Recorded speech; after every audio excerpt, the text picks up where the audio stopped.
Saya atas nama Vicky Andi Menalu ingin mempresentasikan hasil laporan PKL kami, yaitu yang berjudul klasifikasi dan kodifikasi sistem kardiovaskular dengan diagnosa atrial fibrilasi and flutter plus hipertensi.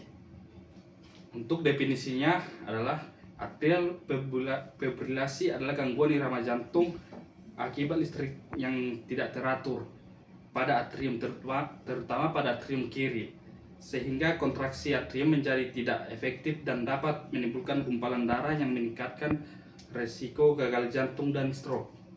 Dan untuk atrial flutter adalah gangguan irama jantung cepat namun teratur yang terjadi di atrium kanan akibat sirkulasi listrik berulang, menyebabkan kontraksi atrium sangat cepat dan menyebabkan berpotensi berkembang menjadi fibrilasi atrium. Nah, untuk hipertensi atau tekanan darah tinggi adalah suatu kondisi ketika darah tinggi di dalam arteri meningkat secara persisten di atas batas normal.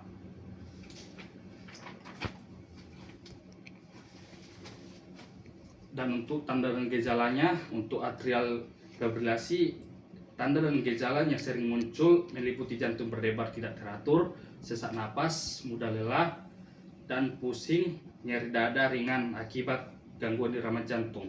Untuk atrial flutter, gejalanya hampir sama, namun denyut jantungnya cepat teratur, sesak napas, kelelahan, dan pusing atau ketidaknyamanan di dada, serta kadang tidak menimbulkan gejala. Dan untuk hipertensi, meliputi sakit kepala, pusing, lelah, nyeri dada, detak jantung tidak normal, pada pandangan kabur, dan mimisan, terutama saat tekanan darah sangat tinggi. Untuk tabel coding, Nyonya S, tanggal masuk 16 Juli 2025, umur 58 tahun, tanggal keluar 19 Juli 2025. Dengan anamnesa, pasien datang dengan mengeluh jantung berdebar-debar sejak jam 2 siang.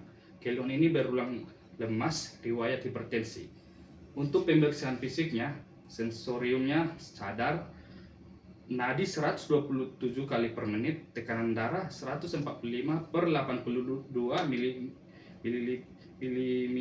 hidrogium, respirasi 24 kali per menit, suhu 36,7 derajat Celcius.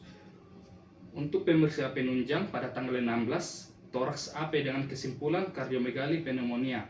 Tanggal 17 dilakukan kembali pemeriksaannya elektrokardiografi dengan kesimpulan sinus takikardia, dan pada tanggal 18 ekokardiografi dengan kesimpulan difungsi diastolik grade 1. Obat yang diberikan berupa injeksi paradoxin 0,5 mg per mililiter plus NaCl 3 cc, dan hasil bolus pelan amlodipin 1 kali 10 mg, tepkandestran 1 kali 16 mg, tepisoprol 1 kali 2,5 mg per tablet.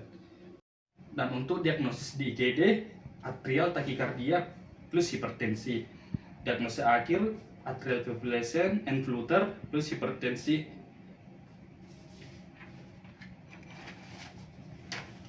Untuk interpretasi, diagnosis utama atrial fibrillasi and flutter I48.9, diagnosis sekunder I11.9, hipertensi heart disease. Dan untuk kode tindakan 87.49, order X-ray, 88.72, diagnostik ultrasound of heart, 89.52, elektrokardiogram.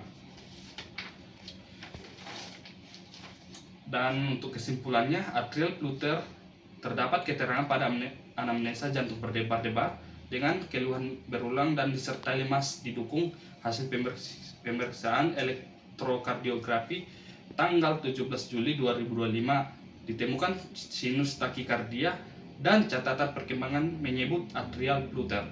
Denyut jantung sempat tinggi, yaitu 127 kali per menit pada saat masuk, mendukung adanya gangguan irama jantung seperti fibrilasi atrium atau flutter atrium. Hipertensi didukung dengan tekanan darah 145 per 82 mm hidrogium dan riwayat hipertensi. Dan untuk validasi kodenya, Nyonya S berumur 58 tahun dirawat inap di RS Umum Imelda Pekerja Indonesia selama 4 hari. Pasien datang ke IGD tanggal 16 Juli 2005 pada pukul 17.52 waktu Indonesia Barat dengan keluhan jantung berdebar-debar sejak jam 2 siang. Keluhan ini berulang lemas, riwayat penyakit hipertensi. Setelah ini dilakukan pemeriksaan tanda-tanda vital dan hasil tekanan darahnya 145/82 mm hidrogeum, nadi 127 kali per menit, respirasi 24 kali per menit, suhu 36,7 derajat Celcius, skala nyerinya 4-6 atau sedang, gastrointestinal, mual ada. Pasien diberi obat injeksi Pardioksin, amlodipin, Candestal, bisoprol. Selanjutnya dilakukan pemeriksaan penunjang berupa pemeriksaan pada laboratorium dan toraks, ekokardiografi, elektrokardiografi. Pada diagnosis akhir pasien yaitu atrial fibrillation plus hipertensi. Sekian dari hasil presentasi saya dari kelompok 2. Terima kasih.